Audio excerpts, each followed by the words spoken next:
Hello again. This is chapter 2 now. We finished chapter 1. And chapter 2, this will be the first lecture. And we're going to start off with a little review. This chapter is where the book actually introduces the basic economic questions. So just review that. Again, every society has to decide what to produce, what are the goods and services they're going to produce, how to produce, what combination of resources and technology are you going to use to manufacture these things.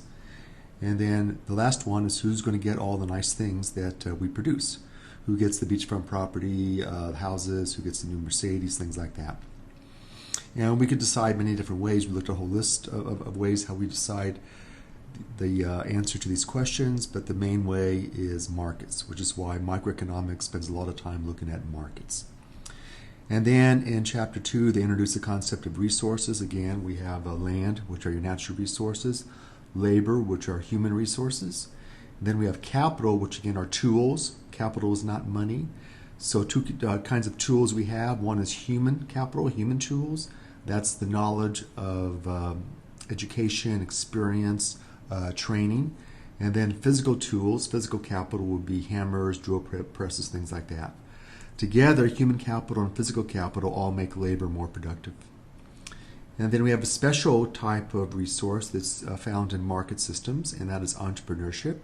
And this, again, is the ability to combine land, labor, capital to manufacture things, to come up with new ideas, be innovative, and also to take risk. Being able to take risk is a main attribute of entrepreneurship. And then we talked about efficiency, and we'll spend the rest of the semester talking a lot about efficiency. These are the two main goals for markets. First one is production efficiency. We want to produce at lowest possible cost. And then that means we're not wasting our resources. We're using our resources in the best way possible. And allocative means when we use our resources and produce things at the lowest possible cost, we want to produce the goods and services that consumers value the most, which means we want the correct quantity of each good or service and the right mixture. So again, we want to have not too many apples, not too few apples, just the right amount of apples, which is not an easy thing to do. And then we talked about opportunity costs, which is the foregone benefits of the best choice not taken, and any choice we have are going to be cost.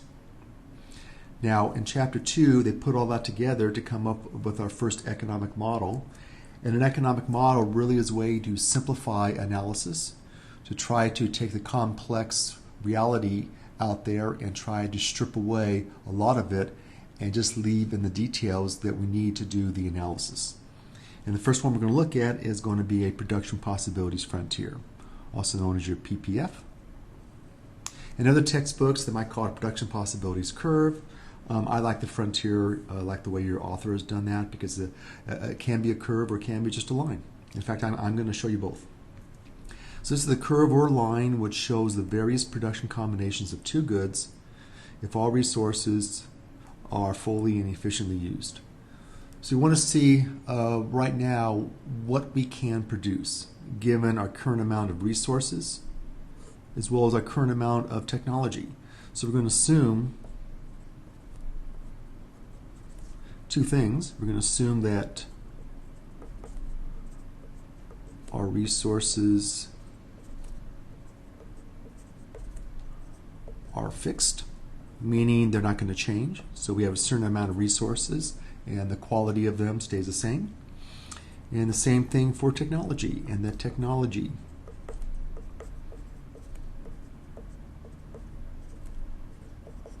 is also fixed.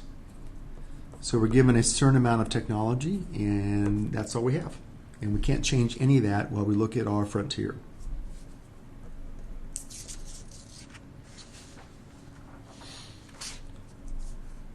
So here's an example of a frontier. Here are the various production combinations of two goods. We have cakes and pies. I pick cakes and pies on purpose because I think that the resources used to bake both cakes and pies is probably similar. The type of labor you need, the skills you need is about the same. So I think that if you can bake cakes, you probably have the equipment and the skills that allow you to bake pies as well. So I picked two goods that are pretty similar in the type of resources, or in the sense that the resources are pretty similar in producing both goods. And that matters because that's going to give us what we call constant cost. And so what I did is I simply made up numbers for 4 production options, A, B, C, D. And I made up numbers here. And so I said that if option A, if we're going to bake 30 cakes, we have no resources left over to bake pies. So this means that all of our resources are being used to bake cakes. And that's fine if that's what our customers want. This is a small bakery. If our customers want to only have cakes, then that's what we're going to make. But the thing is that we're going to bake some pies here, go from 0 to 5, something has to give. We have all of our resources, all of our labor, all of our ovens, all of our pots and pans are being used to bake cakes. And so if we're going to bake some pies, we have to give up some cakes. We can't continually we cannot continue to make 30 cakes and also increase our production of pies from 0 to 5. So in this case, I made it go down by 10.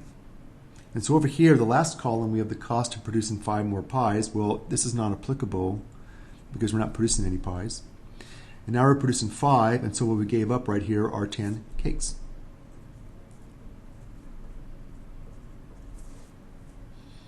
And then if we're going to bake 5 more pies, we go down from cakes from 20 to 10. That's also a decrease of 10. And then if we go 5 more pies from 10 to 15, our cakes go from 10 down to 0. Again, the cost is 10 cakes. And that's what I mean by constant cost. Every 5 pies, 5 more pies costs us exactly 10 cakes. And that is a situation that we find ourselves when the resources used to produce both kinds of goods are pretty similar. So now we can get a graph here. And in this case, we can put cakes up here or cakes down there. It doesn't matter where we put them. I'm going to put cakes up here. And then down here, I'm going to put pies.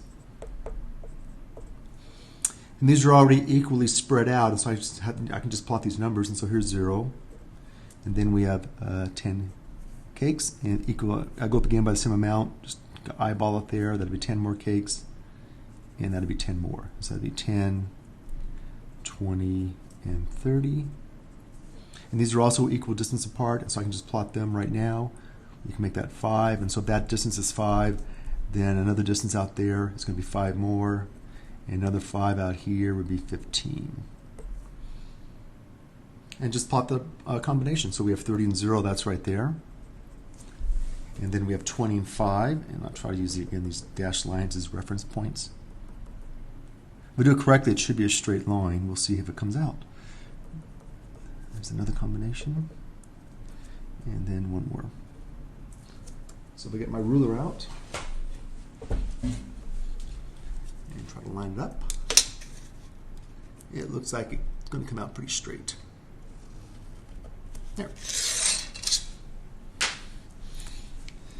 And so here's option A.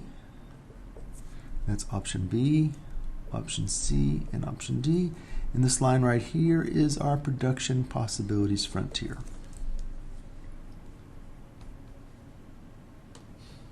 And this frontier can be used to look at the various costs and benefits of going from one point to another along the frontier. And so I can explain the use of this frontier with some potential questions on, say, exams. So one question might be the following. Currently we are producing, I'll push it up a bit. Currently we are producing 20 cakes and 5 pies. So where is that? 20 cakes and 5 pies is right here. So it's actually on the frontier, and that's actually one of our options, option B. What are the costs and benefits of producing 10 more cakes? Well, the benefit obviously is 10 more cakes.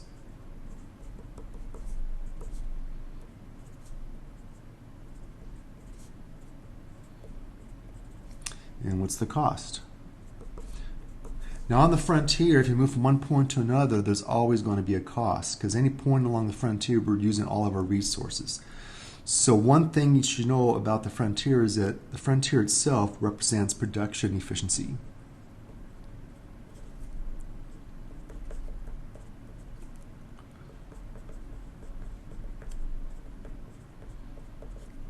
Bring it down. So that's production efficiency. anywhere on the frontier. So essentially, well, no, not essentially, it's the way it is. At A, B, C, D, any point from A to B to C to D, or any point in between A and B, B and C, or C and D on the frontier, all represents production efficiency, because this is our maximum production. The combinations over here are the best we can do given our current technology and the current amount and quality of our resources. So now if you're going to be going 10 more cakes, we're actually going in this direction, right? We're going from B over to A. And so actually we're going to be producing 30. Now we can't go this way because that is impossible, because we can't produce 20 cakes and 5 pies and get 10 more cakes and still have 5 pies. Something has to give. So essentially what's going to happen is that we're going to be moving this way inward, and that means we're giving up 5 pies right there. So that right there would be our cost. And then we can move up to there. So we have to take the resources away from pie production and then put those resources into cake production. And so the cost would be 5 pies. On the exam, don't just say 5 nothing, it has to be something. And in this case, it's going to be 5 pies. Another question, currently we're producing 10 cakes and 5 pies. So where's that now? That's actually 10 cakes and 5 pies. That's actually right there. So that is a point that's inside our frontier, and that matters. What are the benefits the cost and benefits of producing 10 more cakes? Well, again, the benefit is equal to 10 more cakes. And so we can actually go from this point to B, because we're still inside the frontier. In this case, the cost is going to be, what do you think? What do we give up? We have 5 pies at the starting point, and then when we go to point B, we have 5 pies again. So do we give up anything? The answer is no. The cost is 0.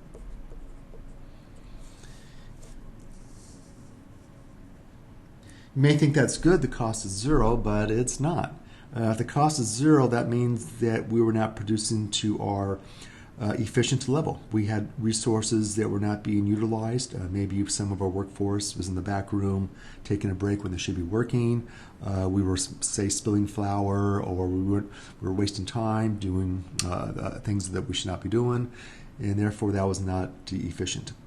So there are a few cases where in this class and in real life you can get something for nothing, and this is one of them. But it's not something that's desirable, because we were not producing to our efficient level in the first place. So essentially, on question 2, we're simply going from inside the frontier, being inefficient, to the frontier, being efficient.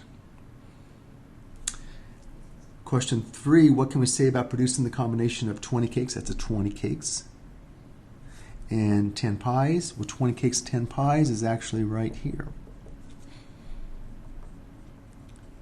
There, I call that point E.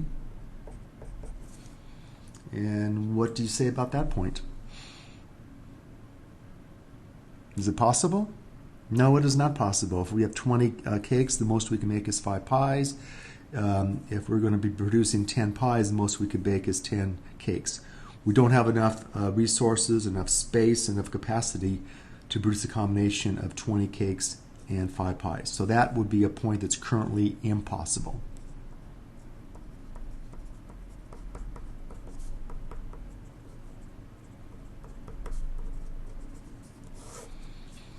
So review, this line right here is our production possibilities frontier. The possible combinations of production are anywhere along that frontier and inside the frontier. We can be at this point here. It's possible. We don't want to be there, but it is possible. So all the possibilities are along the frontier and inside the frontier. What's not possible currently is any point outside the frontier. And where is it to be efficient, production efficient? That is on the frontier itself. So on the exam, if I said which of the following points, A, B, C, D, and then I make the one inside here F. So A, B, C, D, F, which ones represent production efficiency? The answer would be A, B, C, D, but not F.